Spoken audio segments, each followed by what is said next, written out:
سرکار کی خدمت میں ایک گنہگار ترین فرد آیا، یا رسول اللہ برائیوں میں گھرا ہوا ہوں، ساری برائیاں ایک ساتھ نہیں چھوڑ سکتا، ایک برائی بتا دیجئے جسے چھوڑ دوں، اس سے زیادہ نہیں کر سکتا۔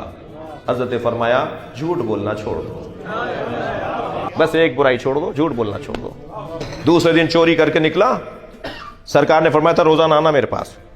دوسرے دن چوری کر کے نکلا، رستے میں ایک آدمی پہ تھپڑ مارا، چلتے ہوئے ایک آدمی کو تکلیف دی، آگے بڑھا کہا، رسول نے پوچھ لیا کہ آج تم نے کیا کیا ہے، اور میں نے کہا کہ میں نے کچھ نہیں کیا، تو جھوٹ بولوں گا؟ نبی نے تو کہا سچ بولو۔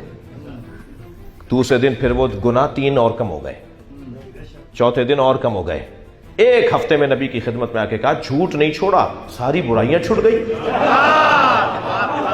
اہل بیت کا چاہنے والا جھوٹ نہیں بولتا جی، جو سچوں کا نعرہ لگاتا ہو کہ ہم سچوں کے دروازے پر ہیں، وہ جھوٹ بولے